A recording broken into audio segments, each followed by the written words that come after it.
శ్రీరామదేవుని కథ. నాగంభట్టు కాశీ ప్రయాణం. పూర్వకాలంబున ఒక బ్రాహ్మణుడు కలడు. ఆ బ్రాహ్మణుని పేరు నాగంభట్టు. ఆయనకొక కుమారుడు, ఒక కుమార్తె కలరు. కుమారుని పేరు నారాయణభట్టు, కుమార్తె పేరు నారాయణమ్మ. వారు చాలా బీదవారు. భిక్షాటన చేసి కుటుంబ పోషణ చేసుకునేవారట. అలా కొన్నాళ్లయ్యేసరికి నాగంభట్టుకు కాశీకి వెళ్లి ధనము సంపాదించుకోవాలి అని బుద్ధి పుట్టిందట. భార్యతో చెప్పి తెల్లవారుజామున లేచి కాశీకి ప్రయాణమై వెళ్ళుచున్నాడట. అలా వెళ్లగా కొంత దూరము వెళ్లేసరికి దారిలో సూతులవారు, వ్యాసులవారు, నారదులవారు ప్రత్యక్షమై, ఓ బ్రాహ్మణుడా, ఎక్కడకు వెళ్ళుచున్నావు అని అడిగిరి. అయ్యా, నేను ధనము సంపాదించుకునుటకు కాశీకి వెళ్ళుచున్నాను అని చెప్పెను. అప్పుడు వారు, ఓ వెర్రి బ్రాహ్మణుడా, కాశీకి వెళితే నీకు ధనము ఎవరైనా మూటగట్టి ఇస్తారా? కాశీకి వెళితే గంగాస్నానం దొరుకుతుంది, విశ్వేశ్వరుల దర్శనం దొరుకుతుంది, అన్నపూర్ణ దర్శనం దొరుకుతుంది, బిందు మాధవుని దర్శనం దొరుకుతుంది. కాని కాశీకి వెళితే నీకు ధనము మూటగట్టి ఎవరిస్తారు? మేము ఒక కథ చెబుతాం, వింటావా అని అడిగారు. నాగంభట్టు, అది ఏ దేవుని కథ వివరించండి స్వామి అని వేడుకొనెను. నారదుడు చెప్పడం మొదలుపెట్టాడు. పూర్వకాలమున కోసలమను రాజ్యము కలదు. ఆ రాజ్యము పాలించేవాడు దశరథ మహారాజు. ఆయన పిల్లల కోసం పుత్రకామేష్టి యాగము చేయగా దేవతలు ప్రత్యక్షమై పాయస పాత్ర ఇచ్చినారు. అతడది పట్టుకుని వెళ్లి తన భార్యలగు కౌసల్య, సుమిత్ర, కైకేయి అను ముగ్గురు రాణులకి ఇచ్చినాడు. వారు ముగ్గురూ పాయసం భుజించగానే గర్భవతులైరి. నవమాసములు నిండగా చైత్రశుద్ధ నవమినాడు పునర్వసు నక్షత్రమున శ్రీరామ, లక్ష్మణ, భరత, శత్రుఘ్నులను నలుగురు కుమారులు జన్మించినారు. వారు దినదిన ప్రవర్ధమానులై బాలచంద్రులవలే పెరుగుచుండిరి. కొన్నాళ్లయ్యేసరికి విశ్వామిత్రుడు వచ్చి రామలక్ష్మణులనిద్దరినీ యాగ సంరక్షణార్థం తనతో పంపమని దశరథ మహారాజును అడుగగా విశ్వామిత్రునితో రామలక్ష్మణులను పంపుటకు దశరథ మహారాజు అంగీకరించగా ముని వారిద్దరికీ బల, అతిబల విద్యలను నేర్పెను. రాముడు తాటకని చంపి, శివుని విల్లు విరచి, సీతను పెండ్లియాడి, అహల్యా శాప విమోచన చేసి, పరశురాముని గర్వభంగం చేసి, కైకవరము చేత 14 అరణ్యవాసములోనుండగా రావణాసురుడు సీతను ఎత్తుకుపోగా లంకాపురమునకేగి లంకాదహనము చేసి, రావణాసురుని వధించి విభీషణుడికి పట్టము కట్టి అయోధ్యకు తిరిగివచ్చి పట్టాభిషక్తులై సుఖముగా రాజ్యమును ఏలుచుండెను అని వారు ఆ విప్రునకు మరల రామదేవుని వ్రత కథా విధానము ఇట్లు చెప్పిరి. 5 లక్ష్మివారములు, 5 ఆదివారములు పూజ చేసి, ఆవునేతితో దీపం పెట్టి, ఆవు పాలు, గోధుమరవ్వ, పంచదార కలిపి 5 ఉండలుగా ప్రసాదం చేసి రామదేవునకు నైవేద్యం పెట్టవలెను.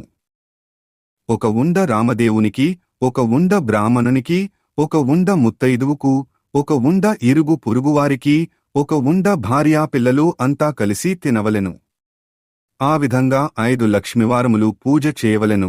ఈ విధంగా నారదుడు చెప్పినది విని నాగంభట్టు వెంటనే తిరిగి తన ఇంటికి వెళ్లిపోయి భార్యాపిల్లలతో కలిసి 5 లక్ష్మివారములు, 5 ఆదివారములు రామదేవుని వ్రతము ఆచరించి కథ చెప్పుకుని తత్ఫలితముగా ధనలాభము కలుగుట గుర్తించినాడు. అందువలన 5 వారములతోనే ఆపివేయకుండా తదనంతరము కూడా యథావిధిగా నిత్యము రామదేవుని కథ చెప్పుకుంటూ అష్టైశ్వర్యములతో, అష్టసంపదలతో తులతూగుతున్నాడట. అలాగున కొంతకాలము అయ్యేసరికి ఇదివరకే కాశీకి వెళ్ళాలి అనుకున్నాను. కాని వెళ్లలేదు. ఇప్పుడు వెళ్ళుదామనుకుని కొంచెము ధనము మూటగట్టుకుని కాశీ కావడి భుజంమీద వేసుకుని కుమారుని, కుమార్తెను పిలిచి, అబ్బాయి, అమ్మాయి, మీరు రామదేవుని కథను మానకుండా శ్రద్ధగా చెప్పుకుంటూ ఉండమని చెప్పి నాగంభట్టు కాశీకి ప్రయాణమై వెళ్ళిపోయెను. ఆ మరునాడు కుమారుడు యాయవారమునకు వెళ్ళివచ్చి, అమ్మా, రామదేవుని కథ చెబుతాను, విందువుగాని రావమ్మా అని పిలువగా ఆ తల్లి, నాయనా, ప్రొద్దునే దాసీది పాచిపనికి వచ్చేవేళ, వంటవేళ అయినది. ఇప్పుడు కథ వినలేను అనెను. మళ్లీ రాత్రివేళ, కథ చెబుతాను, విందువుగాని రావమ్మా అనగా, ఇప్పుడేం కథ నాయనా? పడకలవేళ, నిద్రవేళ, ఇప్పుడు వినను అనెను. ఆ కారణముగా రామదేవునకు కోపం వచ్చినది. ఎలా వచ్చిన ఐశ్వర్యములు అలాగునే వెళ్లి పోదలబెట్టగా బిందెలు, చెంబులు, గిన్నెలు అన్నీ దొల్లిగిల్లి ఇరుగు పొరుగు వారి ఇండ్లలోకి వెడలిపోయెను. పూర్వము నుండి ముష్టి ఎత్తుకునే చిల్లు రాగి చెంబు కూడా దొర్లి వెడలిపోవుచున్నదట. అప్పుడు నారాయణమ్మ చూచి, అమ్మా, అదైనా ఉంచమని కోరవే అమ్మా అని చెప్పగా, అదైనా ఉంచు రామదేవుడా తండ్రి అని కోరగా, ఆ చెంబు తప్ప మిగతావన్నీ వెడలిపోయెనట. వారి గూటిలో ఉన్న వెండి కంచముగూడా దొర్లిపోతూ ఉండగా తల్లి ఆ కంచము ఎంచు పట్టుకుని లాగిందట. అంతటనా సగమంచుగల భాగం ఊడిపోయి మిగిలినది ప్రక్క ఇంటికి వెళ్ళిపోయినదట. మరునాడేదో పనిమీద పొరుగింటికి వెళ్లిన నాగంభట్టు భార్య వారి ఇంటిలో ఉన్న సగమంచు కంచమును చూసి, ఈ కంచము మాదే యన్నదట. అందుపై ఆ ఇంటివారు, మీ కంచము ఎంచు మా ఇంటికి ఎలా వచ్చినదమ్మా? మేము మీ ఇంటికి వచ్చినామా, మీరు మా ఇంటికి వచ్చినారా? కాబట్టి ఆ కంచము మాదే అన్నారట. నాగంభట్టు భార్య, అలాగ కాదు, మా ఇంటిలో ఈ కంచము సగమంచు ఉన్నది, పట్టుకొస్తానని తన ఇంటికి వచ్చి ఇంటిలో ఉన్న కంచము ఎంచు పట్టుకుని వెళ్లి అంచును కంచమును దగ్గర పెట్టి చూడగా ఆ రెండునూ అతుక్కుపోయెను. కాని మొత్తము కంచము మాదేయని ఆ పొరుగింటివారే ఉంచివేసుకున్నారట. నాగంభట్టు భార్య సిగ్గుపడి లజ్జపడి ఇంటికి వచ్చినదట. అప్పుడు కుమారుడు చూచి, ఏమి అన్నారు అమ్మా అని అడిగాడు. మాదేనని చెప్పి వారే పుచ్చుకున్నారని చెప్పెను. అప్పుడు కుమారుడు, అవును, రామదేవుని కథను చెబుతాను, ఇప్పుడైనా వింటావా అమ్మా అని అడిగెను. కాని ఆ తల్లి, నేను కథా వినను, కార్యమూ వినను, ఏ పని పాటో చేసుకుని బ్రతుకుతానుగాని రామదేవుని కథ మాత్రం వినను అన్నది. మరియు ఎలా వచ్చిన ఐశ్వర్యం అలాగే వెళ్ళిపోయినది. నీ చెల్లిని మాత్రం తీసుకుని వెళ్లి ఎవరికైనా ఇచ్చి పెండ్లి చేయమని చెప్పింది. ఆమె ఆజ్ఞ ప్రకారంగా నారాయణభట్టు చెల్లెలిని వెంటబెట్టుకుని వరాన్వేషణలో ప్రయాణమైనాడు. వారు ఊరి చివరకు వెళ్లేసరికి కాశీ నుండి నాగంభట్టు తిరుగు ప్రయాణమై ధనము మూటగట్టుకుని వస్తున్నాడట. కొంత దూరము వచ్చేసరికి ఆయన ఊరు చివరకు వచ్చినాడు. అక్కడొక కోనేరు కనిపించినది. ఆ కోనేటిలో కాళ్లు కడుగుకునిచుండగా ఎక్కడనుండో ఒక పెద్ద గరుడపక్షి వచ్చి ఆడబ్బు మూటను ఎత్తికుని పోయెను.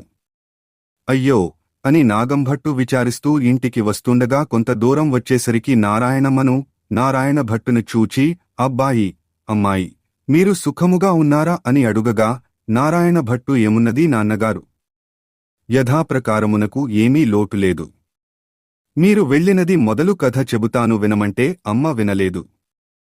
కాబట్టి రామదేవునకు కోపము వచ్చి ఎలా వచ్చిన ఐశ్వర్యము అలాగే వెడలిపోయినది. యాయవారపు చెంబుకూడా దోర్లిపోవుచుండగా నేను చెల్లి చూచి, అదైనా ఉంచు రామదేవుడా తండ్రి అని ప్రార్థించగా ఆ చెంబు మాత్రము మిగిలినది.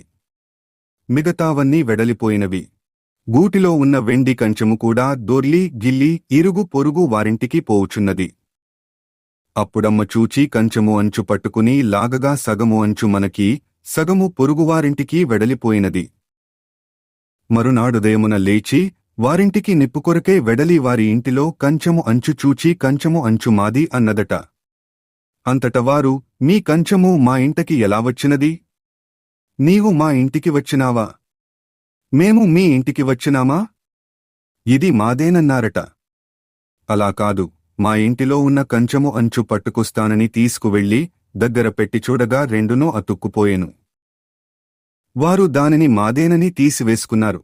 అమ్మా, ఇప్పుడైనా రామదేవుని కథ చెబుతాను వింటావా అని అడగగా, నేను కథా వినను, కార్యమూ వినను అన్నది. అందువలన రామదేవునికి కోపముచ్చి ఎలా వచ్చిన ఐశ్వర్యం అలాగే వెడలిపోయెను. చెల్లిని మాత్రం ఎవ్వరికైనా ఇచ్చి పెళ్లి చేయమని చెప్పి అమ్మ ఆజ్ఞాపించెను. ఆమె ఆజ్ఞ ప్రకారం వెంటబెట్టుకుని వస్తున్నాను. మీ ఆజ్ఞ ఏమిటి నాన్నగారు అని అడగగా, సరే, మీ అమ్మ చెప్పినట్లే చేయమని చెప్పి నాగంభట్టు విచారిస్తూ ఇంటికి వెడలినాడు. నారాయణభట్టు నారాయణమ్మను వెంటబెట్టుకుని వెళ్ళిచున్నాడు. వెళ్ళగా కొంత దూరము వెళ్లేసరికి నారాయణభట్టుకి ఒక బ్రాహ్మణుడు కనిపించెను. ఓ బ్రాహ్మణుడా, నీకు నా చెల్లెల్నిచ్చి పెండ్లి చేయుదునా అని నారాయణభట్టు అడుగగా, అతను, పెండ్లీ వద్దు, పేరంటమూ వద్దు అని చెప్పెను. మరికొంత దూరము పోయేసరికి ఇంకొక బ్రాహ్మణుడు కనిపించాడు.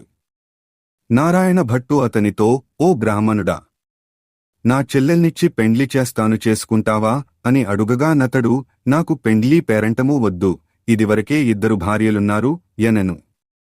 మరల వెళ్ళుచుండగా త్రోవలో ఒక పెద్ద పూల తోట కనిపించెను. ఆ తోటలో అన్నా చెల్లెలు కూర్చుని రామదేవుని కథ చెప్పుకుంటూ ఉండగా ఎక్కడనుంచో ఒక బ్రాహ్మణ యువకుడు వచ్చి పువ్వులు కోసుకుంటూ ఉండగా ఆ యువకుని చూచి నారాయణ భట్టు, ఓ బ్రాహ్మణుడా, నీకు నా చెల్లెల్నిచ్చి పెండ్లి చేస్తాను, చేసుకుంటావా అనెను. పెండ్లి చేస్తానంటే వద్దంటానా? కాని మా గురువుగారున్నారు, వారి ఆజ్ఞ ప్రకారము చేసుకుంటాను అన్నాడా యువకుడు.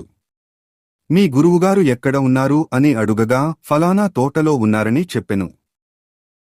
వెంటనే నారాయణ భట్టు గురువుగారి దగ్గరకు వెళ్లి, అయ్యా గురువుగారు, మీ శిష్యునికి నా చెల్లెల్నిచ్చి పెండ్లి చేస్తాను, తమరు ఒప్పుకుంటారా అని అడిగెను. అంత గురువు బ్రహ్మచారిని గృహస్థునిగా చేస్తానంటే వద్దంటానా? కాని వాడి దగ్గర చింతాకంత బంగారం లేదు, గోపాదమంత భూమి లేదు, మీకిష్టమైతే చేయండి అని అన్నాడు. అప్పుడు నారాయణ భట్టు గురువుకి నమస్కరించి అలాగెక్కడికో వెళ్లి 4 రాటలు తెచ్చి నాటి, పందిరివేసి గుచ్చిన ముత్యాల తోరణాలు గట్టి, గుచ్చని ముత్యాలు తలంబ్రాలు పోసి 70 యాగాల నారాయణమ్మనిచ్చి పెండ్లి చేసినాడు. వారక్కడనే కూర్చుని రామదేవుని కథ జెప్పుకొనుచున్నారట. అలా కొన్నాళ్లయ్యేసరికి ఒక విప్రుడు వచ్చి, మీకు 4 ఎకరముల భూమి ధారపోస్తాం తీసుకోవలసినదని చెప్పగా, అప్పుడు వారు, మేము రామదేవుని కథ చెప్పుకుంటున్నాము, కథ అయిన పిమ్మట తీసుకుంటాము, మీకిష్టమైతే కూర్చుని కథ వినండి అన్నారు. కథ అయిన తర్వాత ఆ బ్రాహ్మణుడు రాగి చెంబుతో నీరు పోసి, ఫలానా తోటలో ఆస్తి ఉన్నది, అనుభవించండి అని 4 ఎకరముల భూమి వారికి ధారపోసి ఆ విప్రుడక్కడికో వెడలిపోయాడు. వారా 4 ఎకరముల భూమి అనుభవించుచూ కథ చెప్పుకుంటూ అక్కడే ఉన్నారు. అలా కొన్నాళ్లయ్యేసరికి ఆ ఊరు రాజుగారు ఒక భవనము కట్టించి దానిని కొంత ధనమును పుణ్య దంపతులకు ధారపోయాలని చూస్తున్నారు. ఎంత వెదకినా ఆయనకి నచ్చిన పుణ్య దంపతులు దొరకలేదు. ఒక రాత్రి రామదేవుడు రాజు కలలో కనిపించి, ఫలానా తోటలో పుణ్యదంపతులున్నారు, వారిని తీసుకువచ్చి ఇల్లు, ధనమూ ధారపోయమని ఆజ్ఞాపించారట. వారి ఆజ్ఞ ప్రకారము మరునాడుదేమున లేచి రాజు నారాయణమ్మ, ఆమె భర్త ఉన్న తోటకు 16 మంది బోయిలను, పల్లకీని పంపినాడు. వారక్కడకు వెడలి, ఏమండోయ్, మా దేశపు రాజుగారు ఒక గృహమును, కొంత ధనమును మీ ఇద్దరకూ ధారపోస్తారట, మిమ్మల్ని వెంటబెట్టుకుని రమ్మని పంపినారు. మేము రామదేవుని కథ జెప్పుకుంటున్నాం, మీకిష్టమైతే కూర్చుని కథ వినండి, తర్వాత వెడదామనగా బోయీలు కథ విన్న తరువాతనే ఆ పుణ్యదంపతులను తీసుకుని వెడలి రాజుగారికి అప్పగించిరి. రాజు సంతోషంతో ఆ గృహమును, ధనమును వారికి ధారపోసి వెళ్ళిపోయినారు. అప్పుడు నారాయణమ్మ, ఆమె భర్త నారాయణ భట్టు ఆ గృహమును, 4 ఎకరముల భూమిని అనుభవిస్తూ నిత్యమును రామదేవుని కథ చెప్పుకుంటూ అక్కడనే ఉండసాగారు. కొన్నాళ్లయ్యేసరికి నారాయణ భట్టు అమ్మాయి, నేను ఎన్నాళ్లు ఇలా మీ దగ్గరే ఉంటాను? నేను వెళ్లి రామదేవుని తీసుకువస్తాను, నీవు నీ భర్త కథమానకుండా చెప్పుకోండి అని చెప్పి తాను ప్రయాణమై వెడలినాడు. నారాయణ భట్టు కొంత దూరము వెళ్ళాక ఒక గ్రామం వచ్చినది. ఆ గ్రామంలో ఒక గొల్లవానిని చూచి, గొల్లా, ఈ గ్రామంలో విశేషాలేమిటి అని అడిగెను. ఏమున్నది నాయనా, నేను పుట్టుకతోనే అంధుడను, వాళ్లు వడ్లుబోసి నన్ను కాపలా కూర్చోమనగా కర్రపుచ్చుకుని కూర్చున్నాను, నా అవస్థే ఇలా ఉంది బాబూ అన్నాడట. నారాయణ భట్టు, ఒక కథ చెబుతాను వింటావా అని అడిగెను. గొల్ల అలాగే వింటాను చెప్పమన్నాడు. అప్పుడు నారాయణ భట్టు రామదేవుని కథ, వ్రత విధానమంతా చెప్పేసరికి ఆ గొల్లవానికి కొంచెం కళ్ళు కనిపించినవట. అప్పుడతను, ఓహో, కథలోనే ఇంత మాహాత్మ్యముంది, వ్రతము చేసుకుంటే ఇంకెంత మహాత్మ్యం ఉంటుందో, ఇంతకీ నువ్వు ఏ దైవానివో, ఏ దేవుడనో చెప్పమనెను. నారాయణ భట్టు నవ్వి, ఇది రామదేవుని కథామాహాత్మ్యం.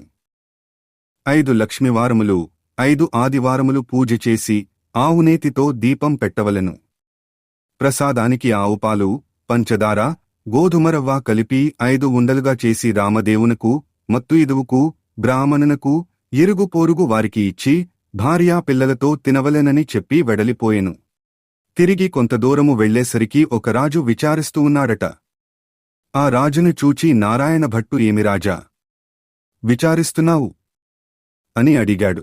నాయనా, నా రాజ్యమును పరాయి రాజులు తీసుకున్నారు. నేను సకుటుంబంగా పరారైపోతుండగా నా భార్యా బిడ్డలు దారి తప్పిపోయారు. నా అవస్థ ఇలా ఉన్నది నాయనా అని రాజు చెప్పినాడు. సరే, నేనొక కథ చెబుతాను వింటారా అని నారాయణ భట్టు అడుగగా ఆ రాజు అలాగే వింటాను, చెప్పవలసినది మహానుభావ అనెను. నారాయణ భట్టు రామదేవుని కథనంతా చెప్పి వ్రత విధానమంతా వివరించెను. అంతటా ఆ రాజుగారి పరారైన భార్యబిడ్డలు, పరాయిరాజు తీసుకున్న రాజ్యము తిరిగి ప్రాప్తించెను. అప్పుడు రాజు సంతోషంతో నారాయణ భట్టును చూచి, ఏమండి మహానుభావా, మీరు ఏ దేవుడో చెప్పవలసింది. మిమ్మల్ని పూజ చేసుకుంటాను అనగా నారాయణ భట్టు, నేను దేవుడను కాదు. ఇది రామదేవుని కథా మాహాత్మ్యం. మీరు 5 లక్ష్మివారములు 5 ఆదివారములు పూజ చేయమని చెప్పి వ్రత విధానమంతయు ఇంకొకమారు చెప్పెను. నారాయణ భట్టు మరల కొంత దూరము వెళ్లేసరికి అక్కడ ఒక ఆవిడ విచారిస్తూ కూర్చున్నది. ఆ స్త్రీని చూచి నారాయణ భట్టు ఎందుకు విచారిస్తున్నారు అని అడిగాడు. అప్పుడామె, ఏముంది నాయనా, నాకు చిన్నతనంలోనే పెండ్లైనది. నా భర్త దేశాంతరం వెళ్ళినాడు. నా తల్లిదండ్రులు అత్తమామలు కొన్నాళ్లు చూచి, ఎన్నాళ్లు నిన్ను ఇలాగున చూస్తాము అని వదిలివేశారు. కాబట్టి నా అవస్థ ఇలాగున్నది నాయనా అని చెప్పినది. అప్పుడు నారాయణ భట్టు, నేనొక కథ చెబుతాను వింటావాయనెను. అలాగే వింటాను నాయనా చెప్పమన్నదామె. నారాయణ భట్టు రామదేవుని కథ అంతా చెప్పి వ్రత విధానమంతా చెప్పేసరికి దేశాంతరం వెళ్లిన ఆమె భర్త తిరిగి వచ్చినాడు. తరిమివేసిన తల్లి, తండ్రి, అత్తమామలు కూడా వచ్చినారట. ఆమె సంతోషించి నారాయణ భట్టును చూచి, ఏమండి మహానుభావా, మీరు ఏ దేవానివో చెప్పండి. మిమ్మల్ని మేము పూజ చేసుకుంటాము అని అడిగెను. అందుకు నారాయణ భట్టు, ఇదంతా రామదేవుని వ్రతకథా మాహాత్మ్యము. 5 లక్ష్మివారములు 5 ఆదివారములు మానకుండా పూజ చేయాలని వ్రత విధానమంతా చెప్పి తిరిగి కొంత దూరము వెళ్లేసరికి ఒక గ్రామం వచ్చినది. ఆ గ్రామంలో ఒక ఇల్లాలి ఇంటికి వెళ్లి, అమ్మా, పూజ చేసుకుంటాను, కొంచెము చోటు ఇస్తావా అని అడిగాడు. మా ఇంటిలో మడి ఆచారం కుదరవు గనుక ఇల్లు లేదు, వాకిలి లేదు, వెడలిపోండి అన్నదామె. అప్పుడు నారాయణ భట్టు, కోనేరు అయినా చూపించు తల్లి అని అడిగాడు. అందుకామె తూర్పు దిశన ఈశాన్య మూలగా కోనేరున్నది అని వెళ్లమని చెప్పెను. నారాయణ భట్టు స్నానం చేసి మడి బట్ట ఆరవేసుకుని ఇల్లు ఇవ్వనన్న ఇల్లాలి అరుగుమీదకే వచ్చి తూర్పు దిశ ఈశాన్యమూలగా ఒక పుచ్చు పీటకు పసుపు రాసి బొట్టు పెట్టి అందు రామదేవుని పటము పెట్టి ఆవు పాలు, గోధుమ రవ్వ, పంచదార కలిపి ప్రసాదమును 5 ఉండలు చేసి రామదేవునకు నైవేద్యం పెట్టి కథ చదువుకునుచున్నాడట. ఇంతలో ఆమె యువతలకు వచ్చి చూడగా నారాయణ భట్టు ఆమెకు తాంబూలము, దక్షిణ ప్రసాదములనిచ్చినాడట. ఆమె పుచ్చుకుని లోనికి వెడలిపోయెను. నారాయణ భట్టు కథ చదువుకుని కొన్ని అక్షతలు నెత్తిమీద వేసుకుని కొన్నిటినా ఇంటిమీద వేసి వెళ్లిపోయెను. అతను ఇలాగున వెళ్లగానే ఆ ఇల్లు ఇంద్రభవనమైనది. అప్పుడు యాయవారమునకు వెళ్లిన తన భర్త తిరిగివస్తే ఇల్లు గుర్తుపట్టలేడని ఆ ఇల్లాలు వీధి అరుగుమీద కావలి కూర్చుని ఉండెను. ఇంతలో ఆమె భర్త వడ్లు మూటలు చేసుకుని ఇల్లు కానక కంగారు పడి అక్కడ నిలబడియుండెను. ఆమె చూచి, మన ఇల్లు ఇదే, ఇలా రండి అనెను. భర్త, ఇది మన ఇల్లు కాదు. నేను రానని చెప్పగా, ఇది మన ఇల్లే, ఇలా ఎందుకైందో చెబుతాను వినండి. ఎక్కడనుండో ఒక బ్రాహ్మణుడు వచ్చి పూజ చేసుకుంటాను, ఇల్లు ఇమ్మన్నాడు. నేను మా ఇంట్లో మడి ఆచారము కుదరవు, ఇల్లు ఇవ్వనని చెప్పాను. అప్పుడతను ఒక కోనేరైనా చూపించమన్నాడు. నేను తూర్పు దిశగా ఈశాన్యమూల కోనేరున్నదని చెప్పాను. అతడు కోనేరు దగ్గరకు పోయి స్నానము చేసి మడిబట్ట ఆరవేసుకుని మన అరుగుమీదకు వచ్చి ఒక పీటకు పసుపు రాసి బొట్టుపెట్టి తూర్పు దిశ ఈశాన్యమూలగా పెట్టి యందు రామదేవుని పటము పెట్టి పూజ చేసి ఆవుపాలు, గోధుమనూక, పంచదార కలిపి ప్రసాదముగా 5 ఉండలు చేసి రామదేవునకు నైవేద్యము పెట్టి కథ చెప్పుకునుచున్నాడు. నేను బయటకు వచ్చేసరికి నాకు దక్షిణ తాంబూల ప్రసాదములు ఇచ్చాడు. నేను లోపలకు వెళ్ళిపోయాను. అతడు కొన్ని అక్షతలు నెత్తి మీద వేసుకుని మరికొన్ని అక్షతలు మన ఇంటిమీద వేసి వెళ్ళిపోగా ఇల్లు ఇలా ఇంద్రభవనంగా మారినది. ఇదంతా ప్రసాద మహాత్మ్యం అని చెప్పెను. అంతటా ఆమె భర్త, ఆయన పూజ చేసుకుంటానంటే వద్దన్నావా? నిర్భాగ్యులారా, పాపిష్టిదానా, అతడు ఏ దిశగా వెళ్ళినాడు చెప్పమనగా ఈశాన్యమూలగా వెళ్ళినాడని చెప్పినది. అప్పుడు ఆయన మూటలక్కడబెట్టి నారాయణ భట్టును వెదకుచూ బయలుదేరెను. కొంత దూరం వెళ్లగా నారాయణ భట్టు ఈ బ్రాహ్మణునికి కనిపించెను. బ్రాహ్మణుడు, ఏమండోయ్ మహానుభావా, మీరు మా ఇంటికి రావలసినదని మిమ్ము పూజ చేసుకుంటామని అనెను. అందుకు నారాయణ భట్టు, మీ ఇంటికి ఇప్పుడు రాను, రామదేవుని వెదకుటకు వెళ్ళుచున్నాను అన్నాడు. అప్పుడా బ్రాహ్మణుడు, అలా కాదు మహానుభావా, మీరు మా ఇంటికి వచ్చి పూజ చేసుకుంటానంటే మావాళ్లు ఇల్లు ఇవ్వనన్నారు, కాబట్టి మాదే తప్పు. మా తప్పు క్షమించి మా ఇంటికి రావలసినది.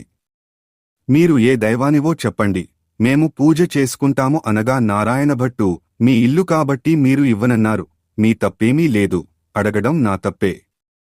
నేను మీ ఇంటికి ఇప్పుడు రాలేను. రామదేవుని వెదకుటకు వెడలుచున్నాను. నేను ఏ దేవుడినీ కాను. ఇదంతా రామదేవుని కథా మహాత్మ్యం. నీవు ఇంటికి వెడలి 5 లక్ష్మివారములు 5 ఆదివారములు పూజ చేసుకోమని వ్రత విధానమంతా చెప్పి నేను రామదేవుని వెదక్కుని వచ్చేటప్పుడు నీ ఇంటికి వస్తాను అనెను. అప్పుడా బ్రాహ్మణుడు ఇంటికి వచ్చి, కథలోనే ఇంత మహాత్మ్యం ఉంది, వ్రతం చేసుకుటే ఇంకెంత మహాత్మ్యం ఉంటుందో అని పూజ చేసుకుని కథ చెప్పుకుని అష్టైశ్వర్యములతో తులతూగుతున్నాడట. నారాయణ భట్టు ఎండనక వాననక తిండనక తిప్పలనక అర్ధరాత్రనక అరణ్యాలమ్మట పడి వెళ్ళిచుండగా కొంత దూరం వెళ్లేసరికి ముఖము తిరిగి మూర్ఛిల్లి పడిపోయెను. అప్పుడు రామదేవునకు దయ కలిగి ముసలి బ్రాహ్మణ వేషములో వచ్చి నారాయణ భట్టు ముఖం తుడిచి లేవదీసి మంచినీరు ఇచ్చి భోజనము చేతువుగాని మా ఇంటికి రమ్మనెను. నేను రామదేవుని వెదకుటకు వెళుతున్నాను. భోజనము మాత్రం చేయను. ఒక కోనేరు మాత్రము చూపిస్తే స్నానం చేస్తానన్నాడు. తూర్పు దిశే ఈశాన్యమూల ఒక కోనేరున్నది వెళ్లమన్నాడట రామదేవుడు. నారాయణ భట్టు ఆ కోనేరు వద్దకు వెడలి స్నానం చేసి పైకి వచ్చేసరికి వెండి పీటలు, భమిడి కంచాలు కనిపించినవి. అప్పుడు నారాయణ భట్టునకు రామదేవుడు, సీతమ్మ ఎదురై మా ఇంటిలో భోజనము చేయుదురుగాని రమ్మనారట. నేను భోజనము మాత్రము చేయను, రామదేవుని వెదకుచు వెళ్ళుచున్నాను అన్నాడట. నేనే రామదేవుడను అని చెప్పగా, అయితే కావచ్చును మహానుభావా, నాకు దర్శనం కావాలి అని చెప్పగా అప్పుడు పులిచర్మంతో, రుద్రాక్షలతో, విభూతి రేఖలతో, నడుమున నాగాభరణముతో, శిరస్సున గంగతో, ప్రక్కన పార్వతితో, త్రిశూలము, త్రినేత్రములతో నందివాహన రూపుడై ఈశ్వరుడు ప్రత్యక్షమైనాడు. అప్పుడు నారాయణ భట్టు వారిన్నిట్లు స్తోత్రం చేసెను. ఈశ్వరస్తుతి. వందే శంభు ముమాపతిం సురగురుం, వందే జగత్కారణం, వందే పన్నగభూషణం మృగధరం, వందే పశూనాం పతిం, వందే సూర్యశశాంకవహ్ననేనం, వందే ముకుందప్రియం, వందే భక్తజనాశ్రయం చ వరదం, వందే శివం శంకరం. అప్పుడు నారాయణ భట్టు విష్ణుమూర్తిని కూడా ప్రత్యక్షం కావలయునని కోరెను. అప్పుడు విష్ణుమూర్తి వక్షస్థలంబున వనమాలికతో, మెరుపు తీగ వంటి లక్ష్మీదేవితో, శంఖచక్ర గదాధరుడై నెమలి పింఛము ధరించి ప్రత్యక్షమైనాడు. నారాయణ భట్టు వారిని కూడా ఈ విధముగా స్తోత్రము చేసెను. విష్ణు స్తోత్రం. శాంతాకారం, భుజగసేనం, పద్మనాభం, సురేశం, విశ్వాకారం, గగనసదృశం, మేఘవర్ణం శుభాంగం లక్ష్మీకాంతం, కమలనయనం, యోగిహృద్యానగమ్యం వందే విష్ణుం, భవభయహరం, సర్వలోకైకనాథం అని నారాయణ భట్టు నాకు రామదేవుడు ప్రత్యక్షమవ్వాలి అనుకుని. శ్రీరామస్తుతి. శ్రీమదివ్య మునీంద్ర చిత్తనిలయం సీతామనోనాయకం వాల్మీకోద్భవ వాక్పయోధిశసినం స్మేరాననం చిన్మయం నిత్యం నీరద నీలకాయ మమలం నిర్వాణ సంధాయకం శాంతం సత్వమనామయం శివకరం శ్రీరామచంద్రం భజే అని స్తోత్రం చేసేసరికి హనుమత్, సీత, లక్ష్మణ, భరత, శత్రుఘ్న పరివార సహితముగా శ్రీరామచంద్రుడు ప్రత్యక్షమైనాడు. అప్పుడు రామదేవుడు, ఇప్పుడైనా భోజనం చేస్తావా అని నారాయణ భట్టును అడిగెను. అలాగే చేస్తానుగాని భోజనమైన తర్వాత నాతో వస్తానని అభయహస్తం ఇస్తే భోజనం చేస్తాననెను. రామదేవుడు నారాయణ భట్టుకు అలాగే వస్తానని అభయహస్తమిచ్చెను. అప్పుడా సీతమ్మ తల్లి 4 కూరలు, నవకాయ పిండి వంటలతో పంచభక్ష్య పరమన్నాలు వండి, వెండి పీటలు, భమిడి కంచాలు వేసి వారి బంధు కోటి పరివార సహితముగా రామదేవుని పరివార సహితంగా నారాయణ భట్టుకు భోజనము వడ్డించెను. అందరూ భోజనము చేసి కర్పూర తాంబూలములు వేసుకున్న తరువాత నారాయణ భట్టు తనతో రావలసిందని కోరెను. అప్పుడు ముందు నారాయణ భట్టు అతని వెనకనే రామదేవుడు బయలుదేరి వెళ్ళిచున్నారు. అలా కొంత దూరము వెడలి నారాయణ భట్టు వెనుకకు తిరిగి చూడగా అతనికి అప్పుడు రామదేవుడు కనిపించలేదు. అంతట నారాయణ భట్టు ముఖము తిరిగి మూర్ఛవచ్చి నేలమీద పడిపోయెను. అప్పుడు రామదేవునకు దయ కలిగి ఒక ముసలి బ్రాహ్మణ వేషములో వచ్చి నారాయణ భట్టు ముఖము తుడిచి లేవదీసి మంచి నీళ్ళిచ్చి ఏమి ఈలాగున పడిపోయినావు అని అడిగెను. దేవా, నీ మహిమ బ్రహ్మాది దేవతలు యోగీశ్వరులు మునీశ్వరులు తపస్శాలురు తెలుసుకొనలేరు. మీ మహాత్మ్యం తెలుసుకొనుటకు నేనెంతటివాడను? నా తప్పులు క్షమించి నాతో రావలసిందని రామదేవుని నారాయణ భట్టు మరలా ప్రార్థించెను. అప్పుడు రామదేవుడు అలాగే వస్తాను అని, నీవు వచ్చినప్పుడు ఎవరి ఇండ్లకు వెళ్ళినావో వారి ఇండ్లకు నన్ను కూడా నీ భుజాలపై కెక్కించుకుని తీసుకెళ్లమనెను. నారాయణ భట్టు రామదేవుని తన భుజాలపై ఎక్కించుకుని కొంత దూరము వచ్చేసరికి ఇల్లు ఇవ్వనని చెప్పిన ఇల్లాలి ఇంటికి వచ్చిరి. అచ్చట ఆ ఇల్లాలు ఆమె భర్త కూర్చుని రామదేవుని కథ చెప్పుకును చుండిరి. ఈ విధముగా తొలుత విచారగ్రస్తురాలిగా కనిపించిన స్త్రీ ఇంటికి రాజుగారింటికి గొల్లవాని ఇంటికి వచ్చిన వారందరూ రామదేవుని కథ చెప్పుకునిచుండగా విని వారికి అష్టైశ్వర్యములు ఆయురారోగ్యములు ఎడబాయకుండా సిరిసంపదలు ఇచ్చి వారందరినీ రక్షించారట. అటు పిమ్మట నారాయణ భట్టు రామదేవుని తన చెల్లెలి ఇంటికి కూడా తీసుకుని వెళ్లగా అక్కడవారు రామదేవుని కథ చెప్పుకునిచుండుటచే సంతుష్టులై వారికి అష్టైశ్వర్యములు సిరిసంపదలు ఆయురారోగ్యములు ఇచ్చి కాపాడి రక్షించినారట. అప్పుడు నారాయణమ్మ తన ఇంటికి అన్నయ్య వచ్చినాడని కాళ్ళు చేతులు కడుగుకొనుటకు నీళ్లు ఇచ్చి దాహానికి మజ్జిగ ఇచ్చినది. సకల మర్యాదలు చేసినది. అప్పుడు నారాయణ భట్టు మర్యాద చేయనక్కరలేదు, ఇప్పుడు నేను రామదేవుని తీసుకుని వచ్చుచున్నాను. నీవు నీ భర్త మన ఇంటికి రావలెను. మనమందరము పూజ చేసుకుందాము అని చెప్పినాడు. అప్పుడు నారాయణమ్మ సంతోషముతో అలాగే వస్తామని నారాయణమ్మ, ఆమె భర్త నారాయణ భట్టు రామదేవులతో సహా వారంతా బయలుదేరి వారి గ్రామ పొలిమేర్లకొచ్చేసరికి గ్రామములోని వారు కొందరు చూచి వారి తల్లిదండ్రులతో, ఏమండోయ్ నాగం భట్టుగారు, మీ అబ్బాయి అమ్మాయి అల్లుడు ఇంకా ఎవరెవరో బయలుదేరి వస్తున్నారని చెప్పినారట. అప్పుడు వారి తల్లిదండ్రులు పరిగెత్తుకుని వచ్చి సంతోషముతో కుమారుని కుమార్తెను కౌగిలించుకోబోయినారట. అప్పుడు నారాయణ భట్టు చూచి, అమ్మా, నన్ను ముట్టుకోవద్దు. ఇప్పుడు నేను రామదేవుని తీసుకుని వచ్చుచున్నాను.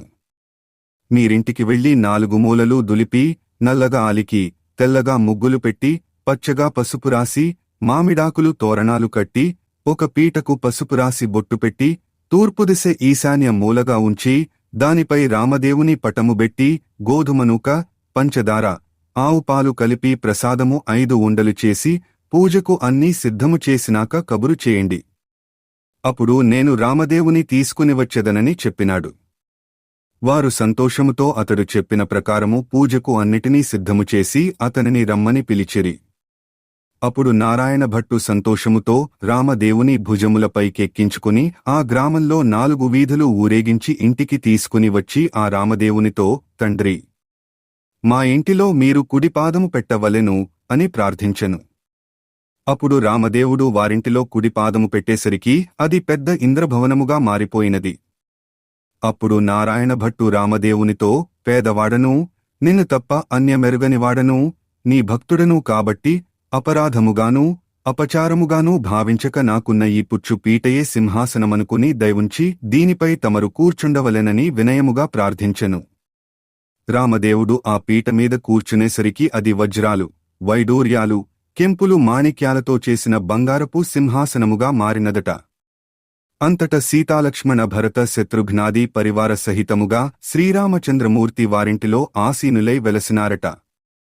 ఆ పూట రామదేవుని వ్రతము చేసుకుని కథ చెప్పుకుని కథాక్షతలు తమ శిరస్సులపై ధరించేసరికల్లా ఎక్కడనుండో ఒక బీద బ్రాహ్మణుడు వచ్చి, ఏమండోయ్ నాగంభట్టుగారు, మీ అబ్బాయికి మా అమ్మాయినిచ్చి పెండ్లి చేస్తాము, ఒప్పుకుంటారా అని అడుగగా, పెండ్లి చేస్తానంటే వద్దంటానా బాబూ?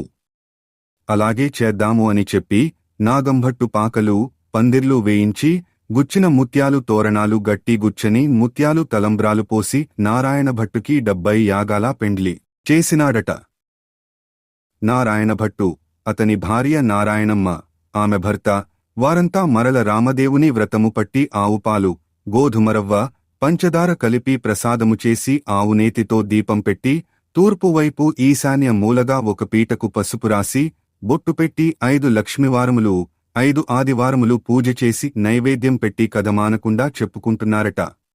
వారి భక్తికి మెచ్చి రామదేవుడు వారికి ఆయురారోగ్యాభివృద్ధి, అష్టైశ్వర్యములు, ఎడబాయకుండా సిరిసంపదలు ఇచ్చి రక్షించినారట. ఈ నోము ప్రపంచమంతా నోచిరి. నోచిన వారందరూ అష్టైశ్వర్యవంతులయి సుఖముగానుండిరి. రామదేవుని కథ సంపూర్ణము.